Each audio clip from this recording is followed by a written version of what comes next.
con la segunda ponencia de la tarde, que va a cargo de José María Moreno Pérez, profesor de Derecho de Trabajo y de la Seguridad Social en la Universidad de Jaén, y su ponencia es la reforma en materia de discapacidad a la luz de la Ley 8/21. Preparamos una pequeña presentación y en esa presentación, que yo espero que podamos compartir, os decía que la ley 8/2021 ha introducido una reforma profunda, una reforma considerable de la discapacidad. Es verdad que esta ley no solo ha introducido una reforma en el ámbito de la discapacidad, sino también en todas las situaciones que puedan afectar a menores. Es verdad que voy a pasar por alto todas las situaciones que afecten a menores que requerirían otra ponencia de forma específica por la sencilla razón de que entiendo que el perfil de la enfermedad y de los usuarios para los que trabajáis, de los familiares a los que habitualmente vosotros tenéis que tratar de solventar algún tipo de duda, es fundamentalmente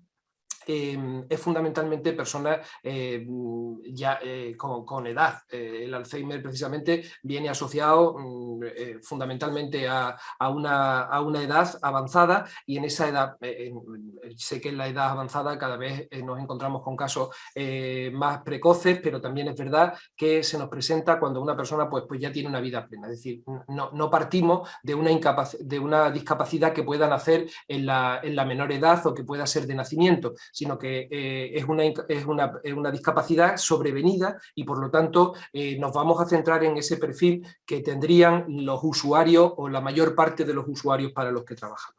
Esta norma, como digo, esta ley, que es una ley que entró en vigor el día 3 de septiembre del 2021, que si bien es verdad que es una ley del día 2 de junio, lo que ha tenido es un periodo de 3 meses de vacatio legis, donde se supone que nosotros nos teníamos que adaptar, todos nos teníamos que adaptar a esta situación. Lo cierto es que, como en la mayoría de los casos, nos adaptamos cuando no tenemos más remedio que trabajarlo. Por eso es bueno, como decía, que con esta perspectiva solo de 2 meses podáis tener una aproximación a este tipo de cambios, y que esos cambios os permitan pues mantener un nivel de conocimiento de las situaciones que surgen en torno a estos cambios legales que afectan a las personas con discapacidad y a la protección que pueden recibir pues no solo de los operadores asistenciales, como sois vosotros habitualmente, sino también de cualquier familia. Creo que entre las dudas que tienen las personas que sufren la enfermedad y los familiares que sirven de apoyo, entre las dudas que surgen, habitualmente no solo están las que surgen de cara a la enfermedad y a la evolución que puede tener esa persona como enfermo, sino también a toda la dimensión jurídica que suele tener o que puede tener una persona cuya situación a partir de este momento pues parece que no le permite regir con normalidad su vida, su patrimonio, la toma de decisiones sobre sus tratamientos médicos, situaciones realmente bastante complejas. Hemos pasado, entre la situación anterior a la entrada en vigor de la ley y la actual, hemos pasado de la noche al día, y ese paso de la noche al día, que realmente es muy ambicioso, y creo que inmediatamente no nos va a dar muchos beneficios. Al contrario, nos va a dar muchos problemas, muchos calentamientos de cabeza, hasta que la sociedad cambie o surjan los cambios necesarios de mentalidad también para que esta ley pueda tener eficacia. Creo que es muy ambiciosa, creo que era necesaria, creo que es oportuna. Llega un momento en el que algo hay que hacer para introducir estos cambios, pero ciertamente también es cierto que va a suponer o va a conllevar muchas dificultades para su adaptación, y esas dificultades nos tendrán que ir cambiando también a nosotros un poco la mentalidad. Vamos a empezar a cambiar esa mentalidad, si es que ya no lo habíais hecho. Vamos a adentrarnos en algunos contenidos que nos puedan servir. ¿Dónde está la importancia de estos cambios? Bueno, pues la importancia de estos cambios está precisamente en qué es la norma que lo genera. Es decir, somos en España unos pioneros a la hora de interpretar esta nueva configuración jurídica. Bueno, os decía que si es que realmente en España éramos muy pioneros en este tipo de cambios. Fijaros que realmente nuestras obligaciones nacieron en el año 2006. En el año 2006 se firmó una convención internacional sobre derechos de las personas con discapacidad, que se firmó en Nueva York, y precisamente es en esa convención donde empiezan a imponerse a los estados la obligación de introducir cambios en la legislación al objeto de poder configurar o responder a que las personas con discapacidad realmente tienen capacidad jurídica en igualdad de condiciones que los demás. Mirad, este realmente es el cambio de concepto. El cambio de concepto. Es decir, hasta ahora estábamos acostumbrados a hablar de las personas con discapacidad como personas sin capacidad jurídica. Es decir, mermados de la posibilidad de tomar decisiones sobre cuestiones que les afectaban de forma directa. Lo que nosotros en estos momentos tenemos plena capacidad para poder hacer, una persona por su discapacidad acababa viendo reducida su capacidad jurídica. Es verdad que los grados de reducción de la capacidad jurídica estaban en funciones de los problemas, pero casi todos acababan en los procedimientos de incapacitación con el nombramiento de un tutor que sustituía casi al 100% todas las funciones que pudiera realizar esa persona. Bueno, pues el cambio que se produce a partir de esta convención en el 2016 es precisamente tratar de concebir a las personas con discapacidad como personas con capacidad jurídica. No se merma su capacidad jurídica, están en igualdad de condiciones que el resto de los ciudadanos. Realmente esto es lo que más nos puede llamar la atención, y acostumbrarnos a esta consideración, acostumbrarnos a que las personas con las que vaya a trabajar como usuarios de vuestras asociaciones, como pacientes de la enfermedad o como familiares directos vuestros aquejados de esta enfermedad, es que son personas que van a tener capacidad jurídica en igualdad de condiciones que la tenemos nosotros, pero en todos los aspectos de la vida, ¿de acuerdo? Claro, la realidad efectivamente hace que los estados se vean en la obligación también de cambiar esa mentalidad, y esa mentalidad se cambia a través de las leyes. Hay que hacer cambios para respetar los deseos y preferencias de las personas con discapacidad, que se adopten medidas proporcionales a su situación, no que las anulen, sino que estén en proporción a sus necesidades y a las circunstancias que ellas viven, y que realmente tengamos la posibilidad de introducir revisiones periódicas por una autoridad imparcial que compruebe que no se producen cambios que aconsejen otro cambio de las circunstancias. Este es un poco el planteamiento, hacer prevaler sus deseos, que todas las medidas que se adopten sean proporcionales a su situación de discapacidad, y que podamos introducir revisiones regulares para que esas revisiones nos ayuden a resolver este tema. Ciertamente desde el año 2006 España no había hecho nada. Sí había hecho algunas cuestiones, y había hecho algunas cuestiones que se habían ido introduciendo a colación siempre de alguna reforma de normas fundamentales. Por ejemplo, en el 2015 se introdujo una reforma en el Código Penal por el cual desaparece el término incapaz, que como sabéis es una batalla de revisión de todas las normas para que desaparezcan los términos que no definen realmente cuáles son las necesidades de las personas con discapacidad. Por lo tanto, el término incapaz, nadie es incapaz, se puede ser discapacitado, pero no es nadie incapaz, ¿no? En esa reforma también se restringen a casos muy escuetos y muy específicos la posibilidad de esterilización de las personas que puedan encontrarse en esa situación de discapacidad, que, como digo, sería una medida restrictiva de su libertad a todos los niveles, en este caso también de su libertad sexual y de su capacidad de reproducción, lo cual nos llevaría efectivamente a que se restrinjan en casos muy concretos. Bueno, pues esta fue una primera reforma que afectaba a las personas con discapacidad, igual que la reforma que se hizo en el 2015 para permitir que las personas que están en situación de discapacidad puedan contraer matrimonio, una situación que a partir del 2015 nos permitió ver situaciones que hasta ahora nos eran desconocidas, y igual que, por ejemplo, la reforma del jurado también permitía que las personas con discapacidad pudiesen ser miembros sin exclusión de un jurado y formar parte junto a personas no aquejadas de discapacidad sin ningún problema. De modo que la persona con discapacidad que participa en un jurado, que puede ser llamado a participar en un jurado, lo va a ser con los complementos o con los recursos necesarios, con los apoyos necesarios para poder ejercer esas funciones, si las funciones tienen que permitirle mantener algún tipo de complemento sensorial que le permita cumplir con esas funciones. Por ejemplo, también la más reciente es la reforma de la Ley Orgánica del Régimen Electoral General, que ha permitido o que ha garantizado el derecho de sufragio de las personas con discapacidad. era muy difícil, era imposible ver a personas con discapacidad ejercer su derecho al voto, y ahora podemos encontrarnos con personas que ejercen el derecho al voto, ya sea como una decisión libre de esta familia, o ya sea como una decisión libre de sus propios familiares, de las personas que tienen un cuidado directo sobre ellos.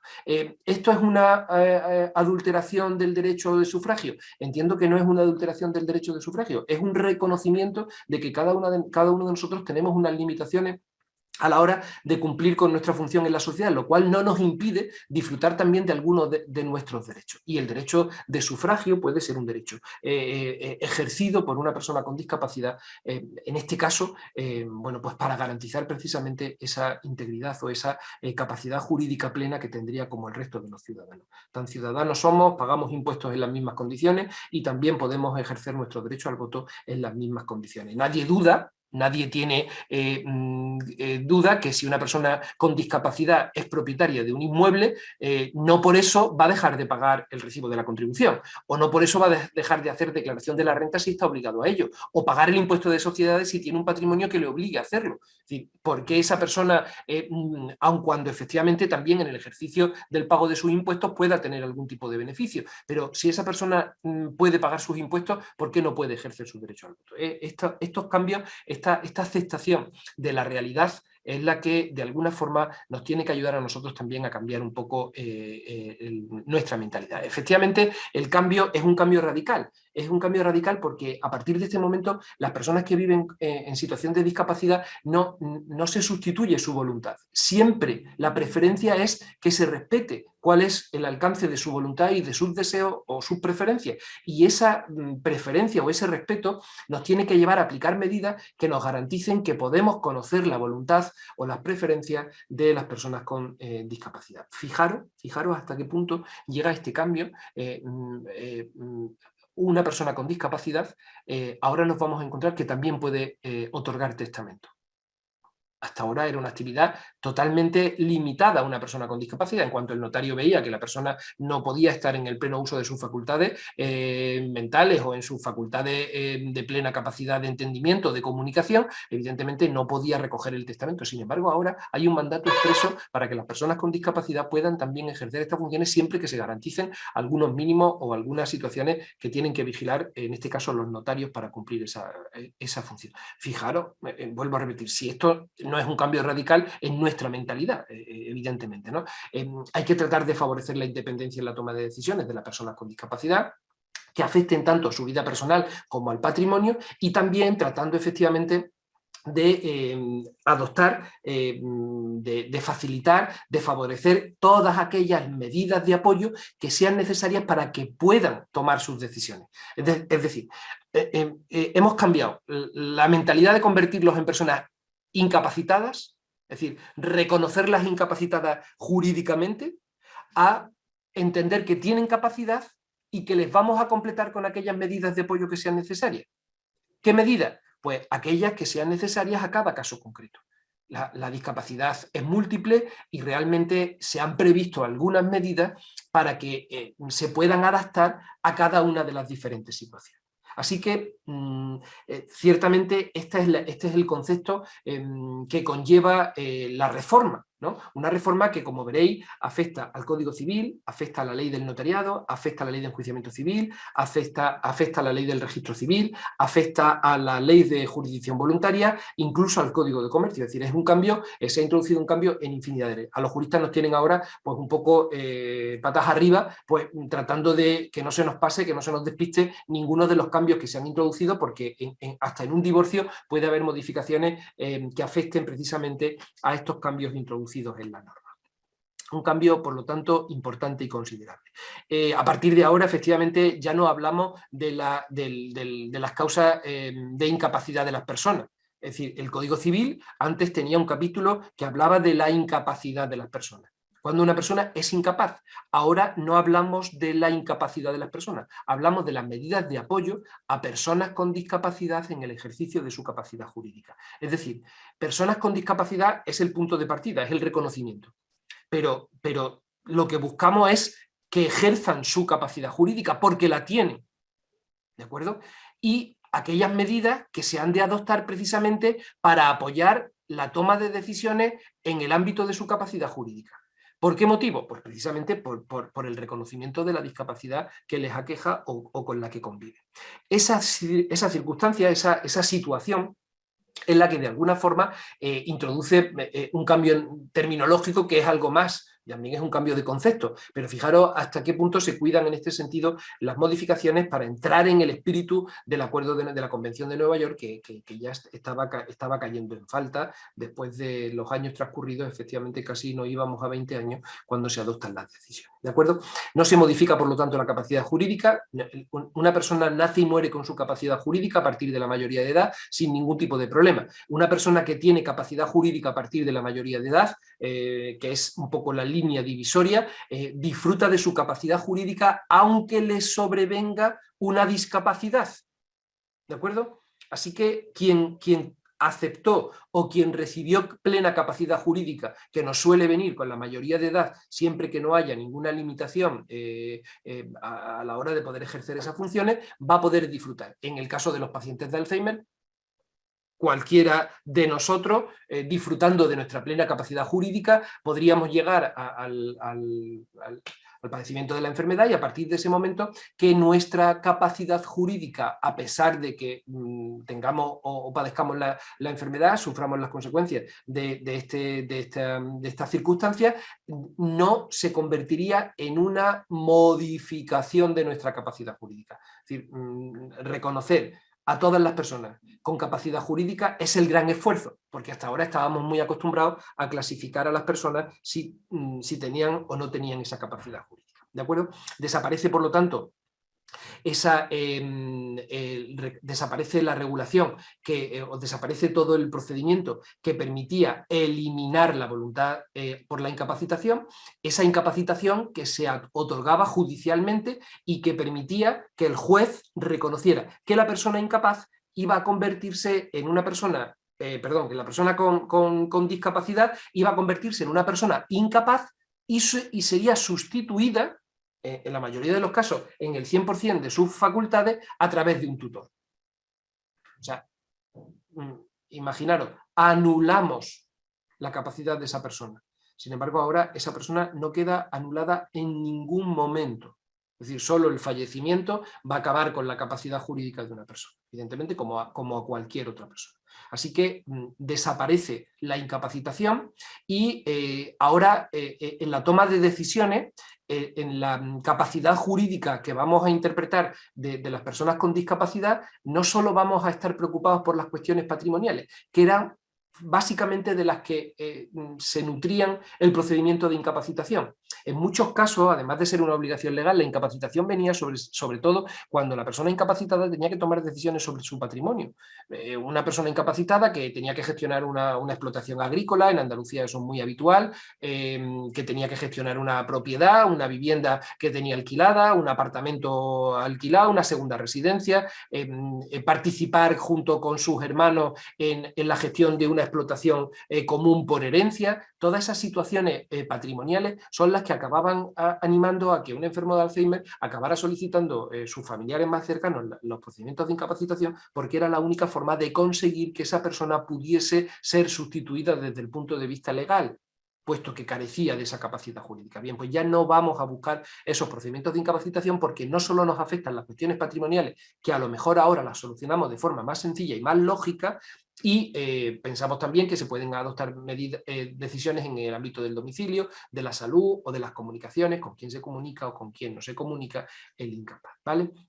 Esa circunstancia o este cambio de perspectiva, evidentemente, lo que pretende es que se eliminen todas las barreras que rodean a las personas en esta situación de discapacidad. Eliminar barreras que muchas veces, o que lo que buscan, barreras que se generaban en el propio entorno de estas personas con discapacidad, barreras que poníamos muchas veces los propios familiares y que lo que pretendían es siempre tener esta visión paternalista. Visión paternalista es aquella que nos permite tratar a las personas con discapacidad como a los niños. tratar a las personas con discapacidad como a los niños, aunque puedan ser niños grandes, y para muchos esto no es una palabra ofensiva ni una comparación ofensiva, pero realmente lo que no puede tratarlo el Estado, la ley, la sociedad, no puede tratar a las personas con discapacidad desde esa visión paternalista. Es decir, como el pobre no va a entender muchas de las cosas de las que hablamos, pues no lo hacemos partícipe en la toma de decisiones. Decidimos los demás qué es lo mejor para él, si lo mejor es un ingreso, si lo mejor es un tratamiento, si lo mejor es una intervención médica, etcétera, etcétera. Sé que cuando me escucháis estáis tratando de poner en relación todo lo que yo explico con la percepción que tenéis de la enfermedad de Alzheimer. Con esa evolución que tiene muchas veces la enfermedad de Alzheimer, que en intervalos, unas veces son intervalos amplios de tiempo y otras veces son intervalos en donde el tiempo acorta considerablemente las posibilidades de conexión de nuestro enfermo de Alzheimer con la sociedad o con el entorno. Sé que os cuesta trabajo pensar efectivamente que no hay que tomar decisiones por personas por nuestros pacientes de Alzheimer cuando están en la situación en la que se encuentra, y todos sabemos y somos conscientes efectivamente de que esa situación llega y que esa situación se provoca. Pero todas estas situaciones tienen un proceso, una evolución, y a partir de ahora tenemos que introducir esos cambios nosotros en nosotros mismos y a través de las asociaciones, de la información que dais sobre todo a los familiares, para que ellos mismos aprendan a tomar medidas, aprendan a tomar decisiones con carácter propio. Es verdad que en esto necesitamos una cultura también de la enfermedad. Nos preocupamos de la enfermedad cuando la tenemos cerca, o bien nuestra, o sea, cerca porque la padecemos nosotros, o bien porque tenemos un familiar directo que vive esta situación. Entonces, cuando enfocamos sobre las limitaciones que puede tener este problema, pero es bueno que la sociedad también se forme pensando que en algún momento pueden venir estas limitaciones. Una cierta cultura de estas situaciones que nos anticipan a la discapacidad no es malo, y creo que eso nos ayudará a todos a entender mejor esta función. Digo, por mucho que tratéis de vincular lo que yo digo ahora, que parece que suena muy bien, en situaciones que parece que no encajan, pensar que evidentemente esta ley o estas reformas no solo están pensadas para las personas que sufren Alzheimer, evidentemente, sino para cualquier otra persona que pueda surgir una discapacidad en donde hay pues unos grados muy variados y muy distintos, y son muchas las limitaciones que se pueden plantear. Pero también en las personas de Alzheimer veréis cómo estos cambios pueden ser útiles y necesarios. Así que trabajamos efectivamente para eliminar barreras y para conseguir efectivamente que lo que obtengan las personas con discapacidad sea un desarrollo pleno de su capacidad. Es decir, eso es lo único que persigue la norma, que las personas con discapacidad consigan el pleno desarrollo de su capacidad, ¿vale? Para conseguir estos cambios, que como digo son importantes, ya os adelantaba algo en este sentido, desaparecen los procedimientos de incapacitación. Ya no hay procedimientos judiciales de incapacitación. Fijaros si ha cambiado el concepto. Pero es que hasta este momento, es decir, hasta el 3 de septiembre, yo de hecho presenté alguna demanda de incapacitación porque era necesaria antes del mes de agosto, del mes de verano, en donde un familiar, un hijo del enfermo, en este caso de Alzheimer, tiene que demandar a su familiar de Alzheimer. Demandar. Algo que conseguimos o que asociamos a un conflicto litigioso. Bueno, pues los procedimientos de incapacitación eran auténticos procedimientos judiciales, con un demandante y un demandado. ¿Cómo podemos plantear, o cómo podíamos concebir, o cómo podíamos convivir con una situación en la que un hijo, una esposa, un esposo están demandando a su propio esposo, esposa, hijo, hija, padre o madre? Lo estamos demandando. Es decir, ¿y yo por qué me obliga la ley a mí a demandar a mi familiar para que el juez le reconozca la incapacitación? Oiga, yo no quiero demandar a nadie, yo quiero que se le reconozcan las limitaciones y que también le busquemos soluciones, pero es que hasta ahora estábamos en procedimientos judiciales. Y cuando digo procedimientos judiciales, que conocía al juez en un juicio, en un auténtico juicio. Juicio muy condicionado a los informes periciales, al informe del forense, a los informes médicos que se aportan con la información, con la petición, pero básicamente esa era la cuestión. Y si básicamente era la cuestión, nosotros sencillamente estábamos planteando un litigio en toda regla, como el que podemos tener con el vecino de al lado, o con la comunidad de propietarios, o con la compañía de seguros que no nos atiende nuestras peticiones, al mismo nivel. Y esa reclamación al mismo nivel era la que se estaba produciendo en estos procedimientos de discapacidad. Bueno, pues desaparecen los procedimientos de incapacitación. Ya no pueden plantearse nuevos procedimientos de incapacitación, no existen procesalmente. El juez ya no va a incapacitar a nadie, porque ya no es necesario incapacitar a nadie. Y la respuesta es muy clara. Todas las personas están en el pleno ejercicio de su capacidad jurídica. Todas, incluidas las que tengan algún tipo de discapacidad. ¿De acuerdo? Todas las intervenciones judiciales que haya que realizar ahora, que se minimizan, todas las intervenciones judiciales ahora se van a hacer por jurisdicción voluntaria. Es decir, ¿interviene el juez? Sí, pero no demandando a nadie, sino interviniendo el juez como ese tercero neutral que va a ser el que tome decisiones en beneficio del menor. Es decir, vamos a depositar la confianza en una persona que tiene seguridad para nosotros y esa seguridad va a venir en manos del juez. Los procedimientos de jurisdicción voluntaria no son contenciosos, no son litigiosos, pero sí efectivamente garantizan la objetividad del juez a la hora de toma de decisiones.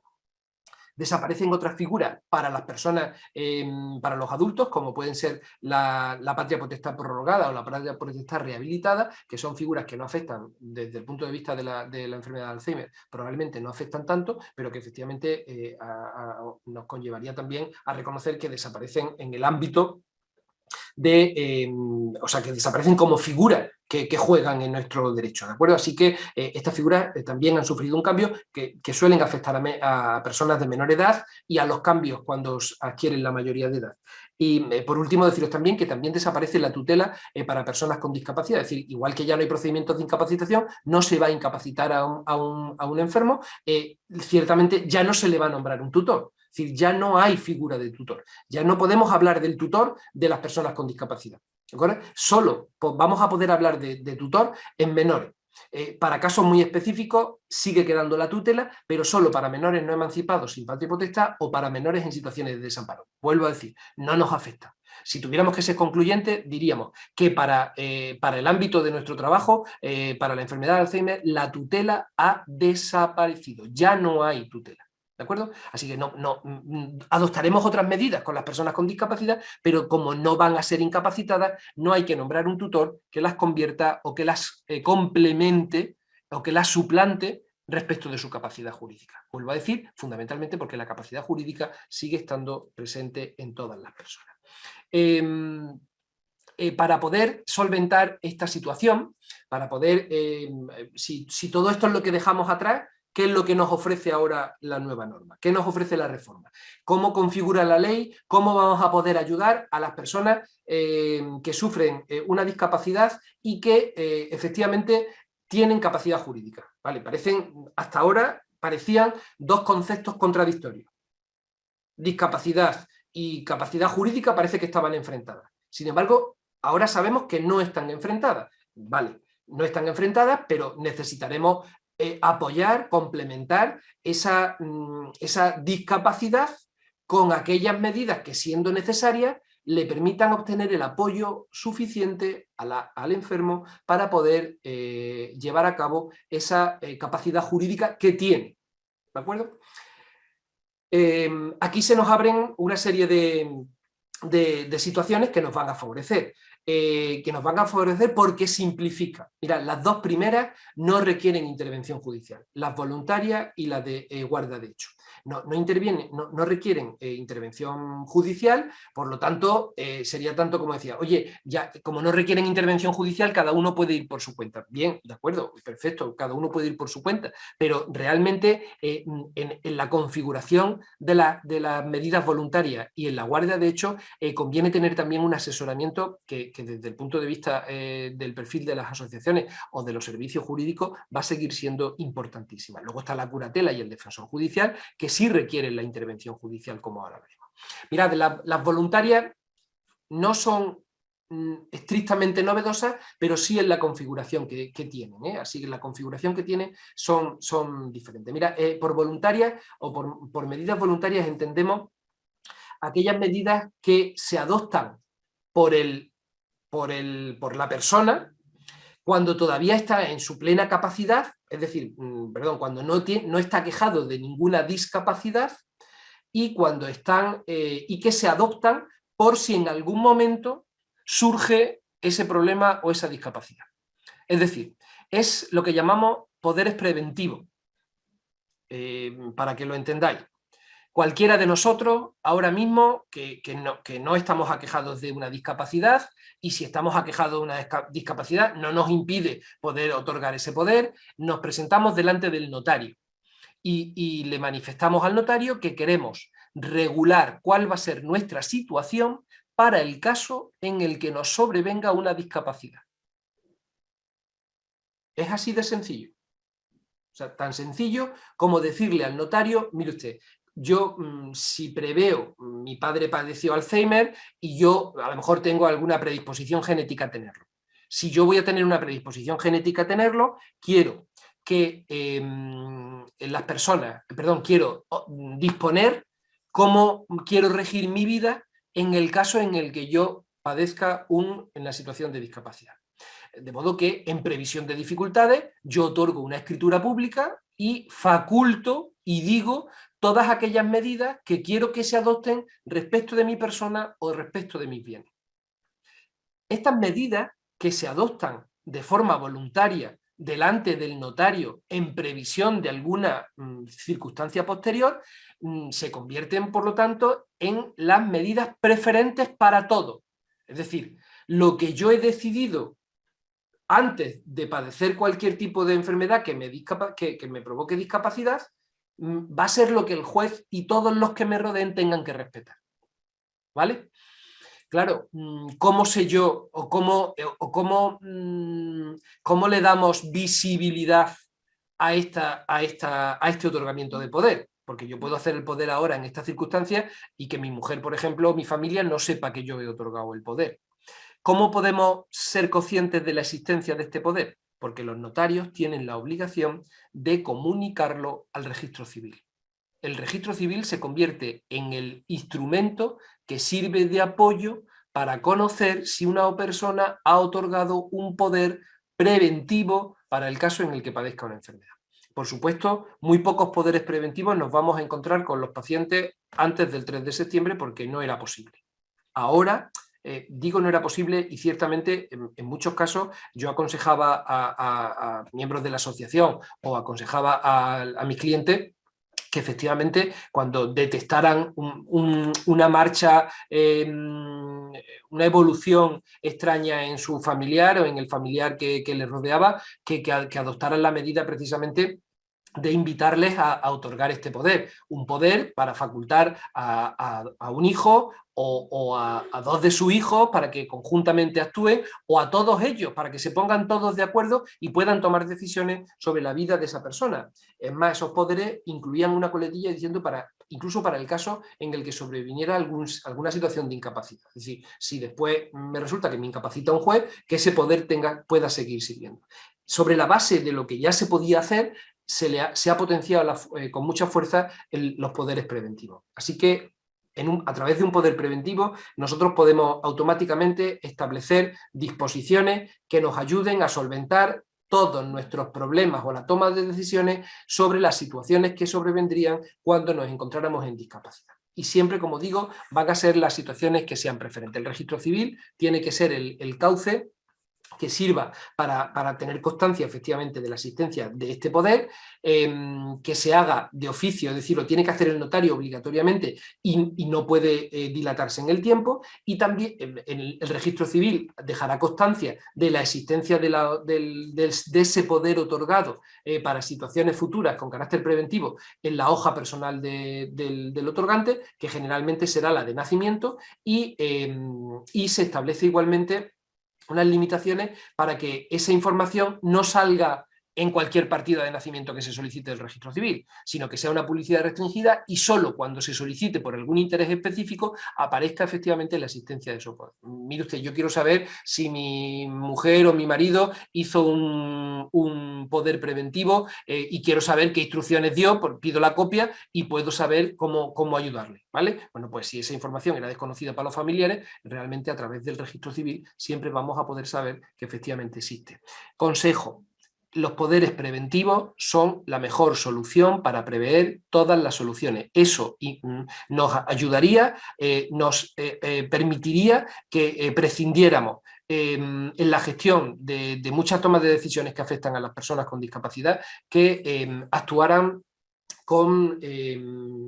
sin limitaciones. Es decir, una persona, un familiar que haya dejado un poder preventivo nos va a ayudar o nos va a permitir perfectamente poder suplir todas las necesidades que tenga en el ejercicio de su día a día, tanto en su persona como en su patrimonio, como en todo. Todo lo que se puede decir en ese poder efectivamente nos va a ayudar a interpretar. Y además, como he dicho, es preferente y el juez tiene que respetarlo frente a todo, incluso todas las personas que le rodeen. Si nosotros elegimos a un familiar para que sea nuestro cuidador, nosotros lo estamos eligiendo. A la otra cosa es que el familiar no pueda o no quiera con posterioridad. Entonces, a lo mejor hay que pensar en otra solución. Y eso también lo prevé en este caso. Así que el registro, como digo, se convierte en esa función. Pero es que dentro de esas posibilidades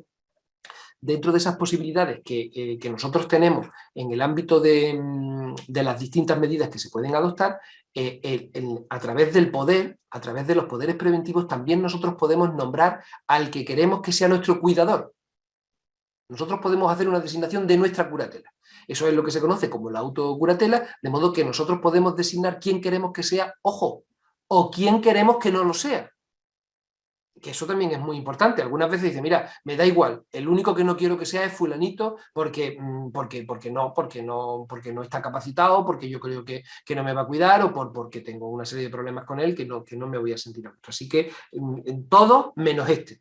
De modo que puedo elegir a uno o puedo excluir a uno. Pero esa designación es fundamental. Por eso digo que podría ocurrir que nosotros designáramos a una persona que nos cuide en el ámbito, que nos cuide con carácter preventivo en nuestro poder, pero cuando llegue el momento de ejercer esa función, pueden haber sobrevenido incompatibilidades o ciertas circunstancias que impidan precisamente a esa persona cumplir con la función. Cuando efectivamente no podemos, o la persona que nosotros elegimos para ser nuestro cuidador no puede, nuestro curador, perdón, no puede ejercer esas funciones, entonces será el juez el que se aparte de esa designación por los motivos que sean. O bien pues porque el curador que hemos elegido vive en el extranjero, bien porque se ha tenido que marchar, el curador que elegimos ha fallecido, el curador que elegimos ha sobrevenido una adicción que no puede ser el encargado de cuidarnos, salvo que nos expongamos a unos riesgos mayores. Es decir, todas las circunstancias que no eran previsibles en el momento que otorgamos el poder pueden sobrevenir como imposibles en el momento en el que hay que cumplir con esa función. Si eso es así, pues evidentemente lo único que podemos hacer efectivamente es esperar que el juez sea el que determine la persona del curador, que sería la mejor solución. ¿De acuerdo? Así que la autocuratela es otra posibilidad que se nos presenta, todas ellas vinculadas a nuestra posibilidad de pasar por el notario y dejar constancia de quién queremos que sea la persona que se encargue de nuestros cuidados. La segunda de las figuras, la primera era la voluntaria, los poderes preventivos, muy útiles, muy necesarios. Siempre es bueno tener de referencia a un notario que sepa entender precisamente todas las funciones que se pueden completar, que nos ayude a redactar el documento. Es bueno también consultar con los abogados para que efectivamente sean los abogados los que ayuden a establecer cuáles son las medidas de apoyo más habituales que puede necesitar una persona, que tengamos esa previsión y que y nos interroguemos, porque detrás de cada persona hay unas circunstancias patrimoniales, personales, económicas, que son diferentes, y esas personas pueden establecer aquellas medidas que más les interesen o que más les convengan. La segunda de las figuras es la guarda de hecho. A ver, la guarda de hecho es como llamamos a las personas que cuidan a nuestros enfermos de Alzheimer permanentemente. Es decir, ¿quién se hace cargo de un padre enfermo de Alzheimer cuando se convierte precisamente en una persona limitada? Pues son sus hijos, su viuda, su marido o su mujer. Si la mujer o el marido son los que se están convirtiendo habitualmente o son los que cuidan porque son los que conviven, realmente eso es una guarda de hecho. La guarda de hecho es la persona que se encarga de convivir. Casi todos convivimos con alguien, casi todos tenemos un roce con algún familiar, aunque no vivamos en el mismo domicilio. Pero cuando sobreviene una situación como la que estamos hablando, de una enfermedad, quien nos guarda habitualmente, con quien convivimos, se acaba convirtiendo en nuestro guardador de hecho. No es la convivencia, ojo, quien está pendiente de nosotros. De modo que la guardia de hecho es una medida informal que no tiene decisión judicial. Creo que en las asociaciones estáis muy acostumbrados a que quien venga sean los familiares más próximos. Los familiares más próximos, que son los que se acaban convirtiendo en socios de la asociación, son los que piden los servicios o una intervención para los usuarios que tienen la enfermedad. Por lo tanto, esa persona que se sienta delante de vosotros es el guardador de hecho. Y como guardador de hecho es una figura ahora legalmente reconocida. No es una parece que yo soy porque no tengo más remedio, porque claro, como es mi padre, no, es que ahora la guarda de hecho es una figura totalmente reconocida. Es una figura que está reforzada y además es una figura que no necesita autorización judicial. Solo necesitaría autorización judicial si ese guardador de hecho tuviese que hacer una función concreta para lo cual fuera necesario ejercer esa representación. Entonces, le pediríamos al juez, a través de un procedimiento de jurisdicción voluntaria, que nos autorice para representar a nuestro familiar en esa medida concreta. ¿De acuerdo? Es guardador de hecho la persona que viene desempeñando las funciones, que generalmente suele ser un familiar y que toma decisiones de la vida cotidiana. ¿Cómo? Si se ponen los pañales, si no se ponen los pañales, si aumentamos la medicación, si lo introducimos en la terapia, si lo dejamos en la asociación, incluso en contra de la voluntad del enfermo. Yo sé que esto ha generado muchas veces en las asociaciones cierta dificultad porque los usuarios que padecen la enfermedad no quieren estar en las asociaciones, no quieren recibir la terapia, no se amoldan, pueden tener una situación de rechazo. Esa decisión de acudir ahora es una decisión que va a tomar el guardador de hecho en plenitud de sus facultades, sin que nosotros podamos sentirnos contrariados por tener allí una persona que se resiste a quedarse con nosotros en la asociación para recibir la terapia. Las decisiones de vida cotidiana se adoptan a través del guardador de hecho sin ningún tipo de limitación. ¿De acuerdo? Así que, es decir, hemos convertido en figura jurídica lo que hasta ahora venía siendo una situación de hecho. Esa situación de hecho cuando una persona no tiene nadie que se pueda hacer cargo de sus posibilidades, que también conoceréis infinidad de casos, entonces estamos hablando de la necesidad de apoyarlo a través de alguna fundación, de alguna asociación o de alguna figura tutelar que permita la administración o que en algún tipo de centro donde se pueda recoger o se pueda amparar su situación, ¿vale? Pero esta situación es la que es más frecuente, la que hemos conocido todos o la que siempre conocemos. A nosotros, quien viene a los despachos, evidentemente son los familiares que son los que tratan de plantear los problemas y buscar las soluciones a la situación que se les plantea. Figura de guardadecho, como digo, fundamental, muy interesante, la posibilidad efectivamente de que en algunos casos, que la guardia de hecho esté desjudicializada no significa que la autoridad judicial no pueda solicitar alguna información. Es el típico caso de tres hermanos, padre o madre que padece Alzheimer vive con ellos, y de pronto hay uno que parece que ve que hay ciertas irregularidades y que esas irregularidades pues nuestro hermano no nos acaba informando, parece que nos limita las visitas, están pasando cosas raras. Bueno, pues podemos pedirle al juez que solicite información que a nosotros no nos da nuestro hermano. ¿Por qué? Bueno, pues porque de pronto ha decidido que todo el tema de su padre o de su madre va a quedar solamente para él y no va a compartirlo con nadie. Bueno, pues para solicitar información, cuando dudemos de si se están cumpliendo bien o no las funciones, también vamos a poder pedirle a través del juez al guardador de hecho que facilite información sobre aquellos aspectos y que el juez valore si no deberíamos de adoptar algún tipo de medida distinta y cambiar esta situación. De modo que la guardia de hecho no significa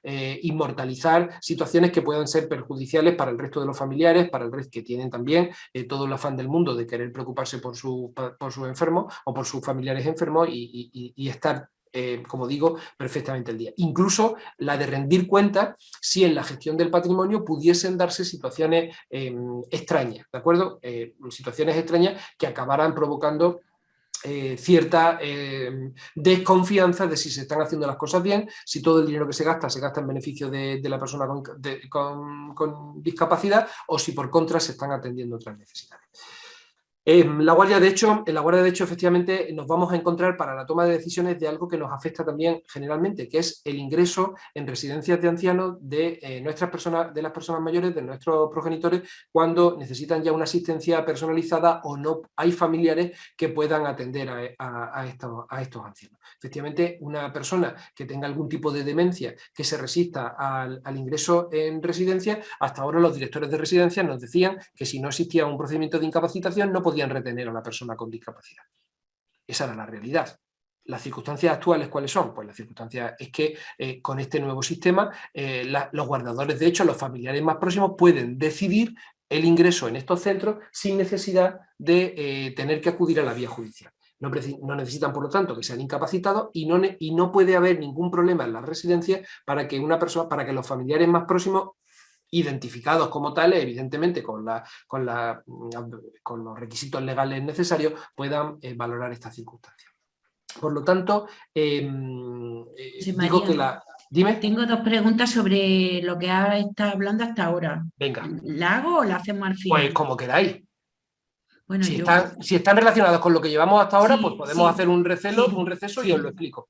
Mira, Alcime Álora nos dice que no le queda claro cómo la familia va a saber las intenciones de su familia o de su familiar, Sí, los poderes preventivos, sí, si no sabe que lo ha hecho. Registro claro. civil no creo que informe de oficio, No, porque aquí sí se no. debe tener conocimiento en una circunstancia en vida para Sí. su, espérate que se me da, para su forma de cuidarlo. Por ejemplo, un testamento sí. Cuando se produce un fallecimiento se investiga si existe. Cuando se produce un fallecimiento se investiga si existe. No sé si tú puedes ver el chat, te lo leo otra vez. Sí, es que no quiero salir del chat de aquí porque si salgo a lo mejor Mira, tenemos te lo problemas. leo, te lo leo otra vez. A ver si lo he entendido, yo creo que lo he entendido. Y como creo que lo he entendido, yo lo explico y si hubiese alguna duda, vosotros me lo decís y yo lo complemento. Poderes preventivos. El poder preventivo, efectivamente, obligación de registrarse o de inscribirse en el registro civil. Se ha puesto un ejemplo que era el ejemplo de los testamentos, ¿vale? Cuando todos sabemos que cuando otorgamos testamentos, el notario está obligado a mandar al registro de actos de última voluntad que gestiona el Ministerio de Justicia la redacción de ese testamento. El notario no sabe si es el primero o el quinto que ha hecho la persona que se sienta delante de él, pero efectivamente le da curso a su testamento y lo inscribe. Cuando esa persona fallece, no podemos dar ningún trámite de esa persona fallecida sin solicitar el certificado de actos de última voluntad. Certificados de actos de última voluntad que evidentemente nos va a permitir saber cuántos testamentos ha otorgado nuestro fallecido y de esos testamentos cuál es el último. ¿Vale? Ahí lo tenemos todos muy claro, ¿vale? Pues ahora vamos a trasladar eso a los poderes preventivos y al registro civil. Poderes preventivos que nuestro familiar, en pleno uso de sus facultades, otorgó para cuando le viniese una situación de discapacidad. Lo otorga. ¿El notario qué hace? Remitir comunicación al registro. El registro civil va a tener que llevar necesariamente la existencia el control de esa medida adoptada. ¿De acuerdo? Esa medida adoptada en el registro civil es una información en principio pública, pero de un acceso restringido, ¿vale? ¿Cuándo podemos nosotros acudir a conocer la existencia? Bueno, pues si mañana tenemos a nuestro familiar en una situación partiendo de la base de que él no nos ha dicho que otorgó poder para eso, ¿vale? No nos lo ha dicho, pero nosotros queremos descartar la posibilidad de que lo hubiese hecho. Hay que solicitar la información al registro civil. La información al registro civil es justificar o acreditar la existencia de un posible poder otorgado por nuestro familiar y el registro civil tiene la obligación de informar. Hombre, a lo mejor a mí como abogado no, pero a personas próximas o cercanas al familiar sí, y por supuesto a través de la vía judicial, siempre a través de un procedimiento de jurisdicción voluntaria. Señoría, necesito conocer si existen medidas adoptadas y no se me facilita la información por parte del registro civil. En un procedimiento de jurisdicción voluntaria, donde no es necesario abogado, donde no es necesario procurador, siempre vamos a poder obtener esa información. Estamos hablando de obtener una información lo más rápido posible, ¿de acuerdo? ¿Era eso? Sí, y además la siguiente yo creo que ya está contestada, porque AFA Coin pregunta, dice, por lo que he entendido, el notario está obligado a registrarlo en el registro civil. Habría que Correcto, consultar, es decir, creo correcto, que correcto. está respondida. Obligatorio, es que es preceptivo, es decir, es que no es potestativo del notario, por eso dice sin dilación, sin dilación, de oficio y sin dilación. Es decir, el notario nos cobra por haber hecho el poder y y su trabajo no acaba hasta que no remite la notificación de ahí. Hombre, y hay de aquel notario que no termine su trabajo, evidentemente, pues incurriría en una responsabilidad. Pero hasta ahora los notarios no, podían hacer poderes, pero no tenían la obligación de remitirlo al registro civil. Ahora es una obligación adicional que hay que trasladar y que se va a hacer sin ningún problema. ¿Estamos ahora al día de preguntas? Bueno, sí dice que entiende la teoría, que la práctica es más Por complicada y que supuesto, habrá que por informar a los su... familiares que puede darse esta casuística. Claro. Bueno, toda la norma que entra, que cambia, Que pues, comienza, toda la norma que comienza tiene su periodo de adaptación. De todas claro. formas, pensar hasta que todos hasta que todos los usuarios de una asociación, que como digo, acuden cuando ya tienen un paciente con Alzheimer. Punto. La situación de nuestro paciente de Alzheimer por el que acuden los familiares no puede cambiar. Ya es muy difícil que cambie. No va a servir para nada los poderes preventivos. Pero todos los familiares que empiezan a venir y que empiezan a recibir esa información se convierten en un medio de difusión de esas posibilidades. Oye, infórmate que se puede otorgar poderes y dejar todas estas cosas resueltas para que luego no haya que pasar por el juzgado. Cuando empiece a correrse la voz sobre este tipo de situaciones, las asociaciones vayan a empezar a recibir todo tipo de consultas y decir, oye, me han dicho que esto se puede hacer. Y ahí es donde surgirá esta seguridad vuestra a la hora de decir que efectivamente eso se puede, que hablen con un notario y que el notario les va a recoger el poder con todas las medidas que se puedan adoptar en este caso. ¿Vale? Que luego las medidas son pocas, ya lo veremos. Que las medidas son insuficientes, que se adoptaron medidas que hoy no tienen sentido. Todo eso puede ocurrir, pero efectivamente esto es un proceso de que primero nos enteremos y que después el resto de la sociedad disfrute de este beneficio. Dios dirá, ¿vale? Y bueno, tenemos una última que nos dice que en caso de fallecimiento, ¿qué prima? ¿El poder preventivo o el testamento? El poder preventivo es solo en vida. Vale. Solo puede servir para que se me cuide durante la vida. Vale. Cuando fallecemos Pero tienen escribe que venir cuando... otras cuestiones. Otras cuestiones Perfecto. que son distintas y son los actos de última voluntad. Y usted, mi última voluntad es para cuando yo no esté en este mundo, pero los poderes preventivos es mientras yo estoy en este mundo.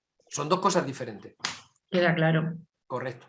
Bueno, pues os quería trasladar las dos figuras que sí tienen intervención judicial. No nos queda mucho, pero quería presentaros estas dos figuras para que las tengáis igualmente claras. Hemos conocido las dos nuevas, que realmente son las que más beneficios nos ofrecen, porque son las que nos permiten no tener que contar con el juez para prácticamente para nada. Sin embargo, la curatela y el defensor judicial, que son las dos que vamos a ver ahora, sí son las dos figuras que nos van a permitir conocer la situación de los jueces, la intervención de los jueces. Vuelvo a repetir, no a través de procedimientos judiciales. Cuando digo que intervenga el juez, no significa que tenga que ser una cuestión litigiosa o de conflicto o de procedimiento judicial. En este caso va a ser de jurisdicción voluntaria, que es un concepto, como digo, diferente. La curatela realmente es o se va a convertir en lo que antes era la tutela. Todas las personas que hasta ahora están, que tienen un procedimiento de incapacitación, se acababan convirtiendo o tenían un tutor. Bueno, pues ahora la figura que sustituye al tutor es el curador, la curatela, ¿de acuerdo? Es la figura estrella, la figura más importante que puede adoptar el juez, la más común. Esta es una medida continuada, porque cuando se nombra un curador, se supone que la persona que tiene discapacidad no va a tener situaciones de mejoría, sino que su situación va a ser estable y que además puede que incluso avance en su discapacidad, ¿vale? La extensión de la curatela, es decir, las medidas que se adoptan en la curatela, si afectan a la vida personal, si afectan al patrimonio, si afectan a la toma de decisiones sobre cuestiones sanitarias, sobre cuidado de la persona, si se encama, si no se encama, si se ingresa, si no se ingresa, todas esas medidas pues dependerán efectivamente del caso concreto. Así que las tomas de decisiones van a estar en proporción a la solicitud que haga y a la conveniencia que el juez tenga para nombrar el curador. Lo que se trata a través de la curatela es decir, no se va a nombrar curador y ya está, sino se le va a nombrar curador con facultades para poder actuar, con qué apoyo y con qué asistencia. Es decir, hay que determinar y proveer los apoyos, cuidados y asistencia que se establezcan. Lo que no diga la resolución judicial no se podrá hacer. ¿vale? Así que será una cuestión fundamental para este tipo de cosas. No busca la curatela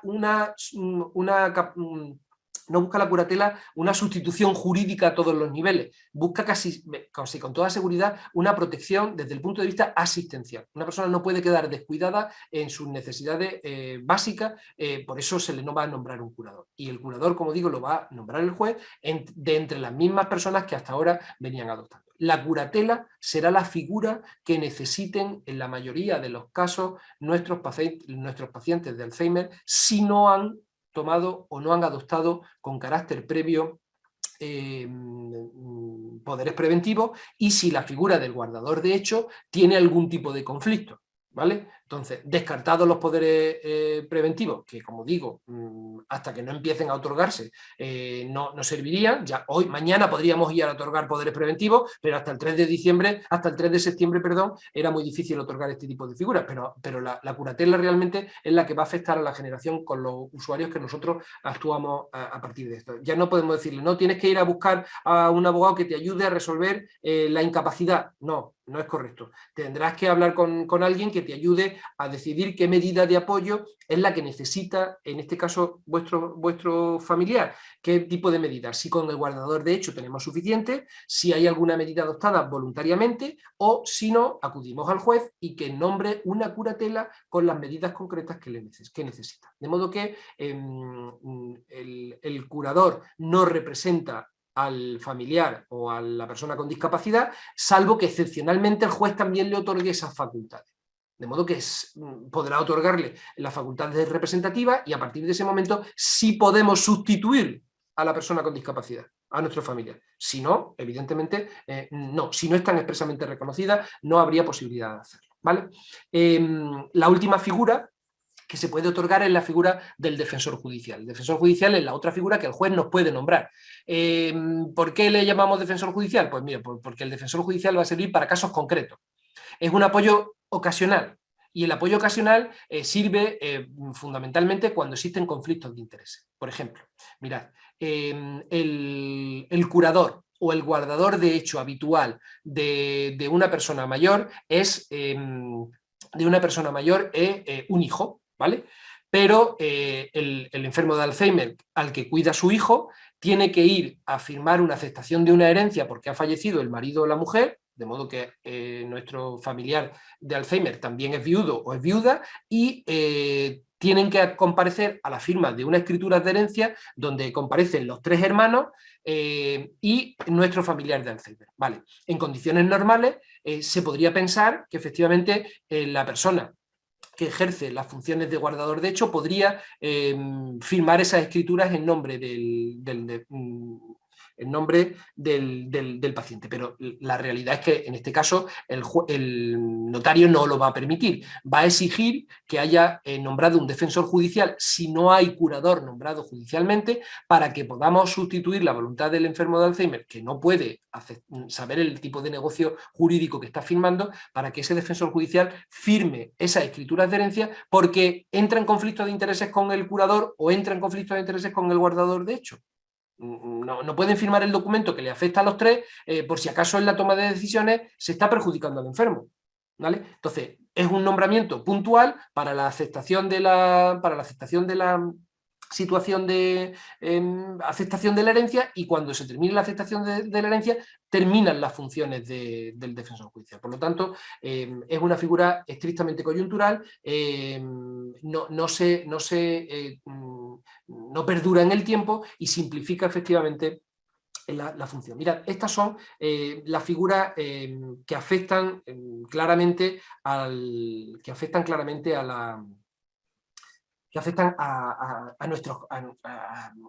enfermos de Alzheimer, evidentemente. Esta figura, la figura del defensor judicial, como digo, y del curador, exigen la presencia del juez, no obligan a tener, en este caso, asistencia, no necesitan profesionales para actuar. Ahora también es verdad que muchas veces el cauce para actuar judicialmente a través de un profesional siempre va a permitir efectivamente que no se escapen elementos que creo que son importantes. Así que la asesoría jurídica práctica, cuando se simplifica, evidentemente muchas veces lo que se está es dificultando.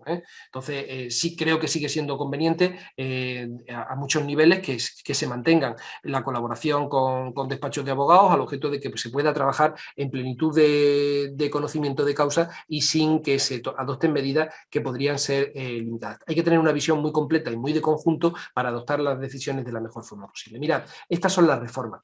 Las reformas, como os decía, tienen una filosofía fantástica. Ya, de alguna forma me lo decíais, ¿no? La teoría está muy bien, la práctica es otra cosa. Y hombre, yo, para empezar ya aquí, hemos puesto algunos de los puntos críticos que tiene la reforma. Y todas las reformas conllevan un engranaje y una aceptación. Mira, realmente esta reforma se ha hecho poniendo en el centro a las personas con discapacidad. Lógico. Yo también, por otro lado, entiendo que además la Convención de Nueva York precisamente lo que obligaba es precisamente a poner a las personas con discapacidad en el centro de esta función. Pero se nos olvidan precisamente otorgar precisamente cierta confianza a los familiares que establecen o que están con ellos. Y cuando digo a los familiares, porque realmente sé que detrás del cuidador, detrás de la guarda de hecho, detrás del posible curador que se elija judicialmente, siempre van a existir o pueden existir desavenencias entre los hermanos, desavenencias entre los familiares más próximos,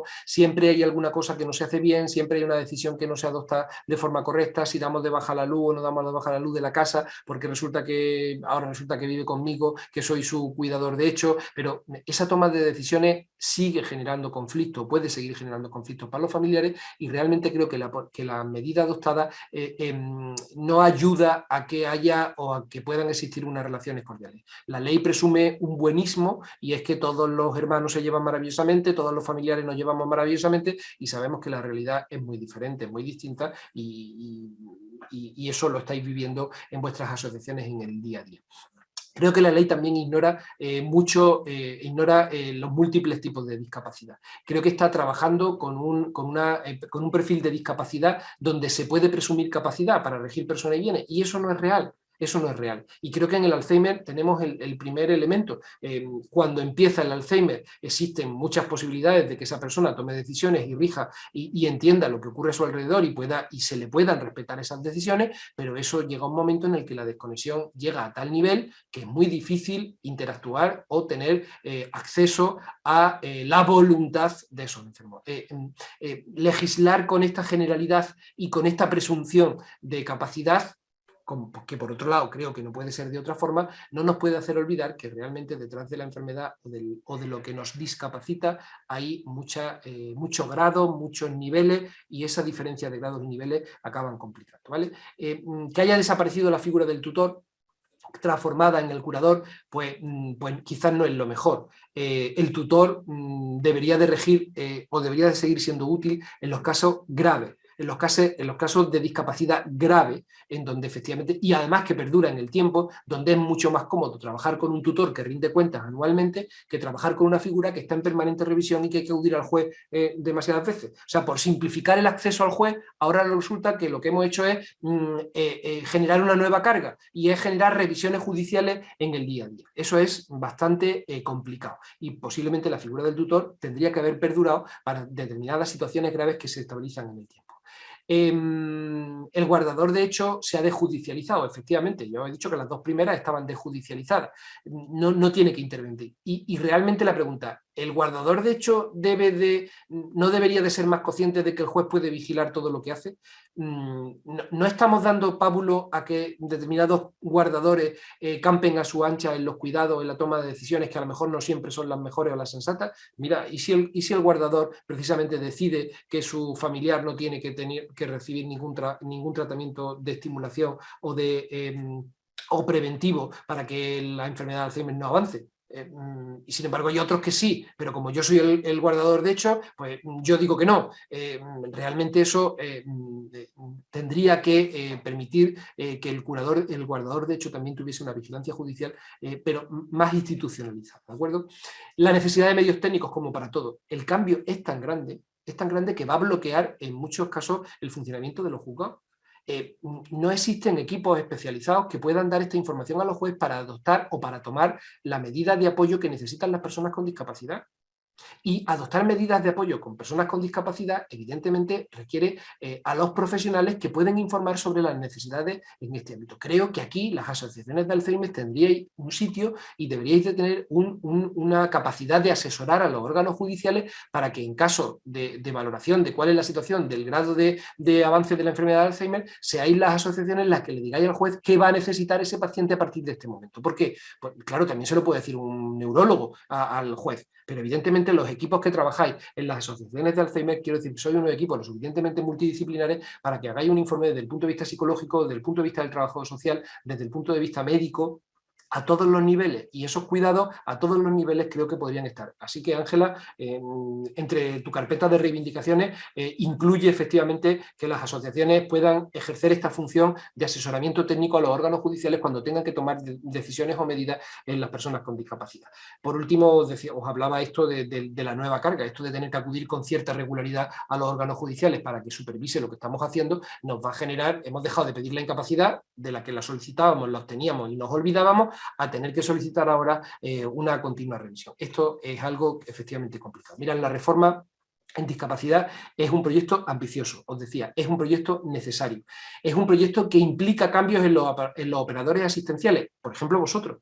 Es un cambio de mentalidad total y absoluta. Hasta ahora animábamos a la incapacitación, pero ahora es que no tenemos que animar a la incapacitación, tenemos que ser capaces de valorar qué tipo de medidas de apoyo requieren los enfermos, en qué fase de la enfermedad, qué tipo de medidas va a necesitar. Y esas medidas son las que nosotros tenemos que saber adoptar o asesorar a las personas que van a ser los cuidadores para que tengan esta información. Todos los cuidadores también deberían de tener una formación en este ámbito para precisamente adaptarla a la situación en cada caso. Implica cambios en la sociedad. Esta ley va a tardar mucho en encajarse en la sociedad. ¿Por qué? Creo que me he pasado del tiempo total y absolutamente. Me acabo de dar cuenta ahora mismo. Pero lo que quería deciros es que los cambios en la sociedad son fundamentales. Imaginaros ir al banco y que el banco os empiece a pedir los papeles del juzgado. Solo, es que mire usted no puede cancelar la cuenta si no me trae los papeles del juzgado. Oiga, que yo soy su cuidador de hecho. Mire usted, que usted será su cuidador de hecho, pero usted no puede adoptar esta decisión. ¿De acuerdo? Entonces, es que yo tengo un poder, pues mire usted, hasta que no me traiga usted el papel del juzgado, no le puedo cancelar la cuenta. Hace falta que el señor de la oficina bancaria de nuestro pueblo no nos empiece a poner problemas porque efectivamente no sea consciente o su empresa no le haya formado de estos cambios en materia de discapacidad. ¿Vale? Efectivamente, hace falta, como en todo en la vida, inversión económica, porque sin inversión económica toda esta buena voluntad de la norma no podría acabar aplicándose en los casos concretos. Es verdad que esto ha simplificado, que no tenemos por qué meter al juez en todo, es verdad que eso era necesario quitar este concepto de pleito para poder ayudar a nuestros familiares en situación de riesgo, pero evidentemente también es verdad que tenemos que hacerlo con la buena intención. Que esta ley prospere, que esta ley triunfe, que esta reforma y las consecuencias que tiene para nosotros triunfen, depende un poco de todos nosotros, desde el primero hasta el último. Creo que este es el primer paso, conocerlo. A partir de que lo conozcamos, que lo discutamos, que asesoremos en el ámbito de esta norma y que vayamos dándole a todo esto un giro que nos permita, bueno, pues elegir la mejor solución para aquellos pacientes, igual que elegimos el mejor tratamiento o elegimos la mejor terapia de rehabilitación para cada caso concreto. Esta es la finalidad y esto es lo que de alguna forma nosotros hubiésemos querido en todo momento.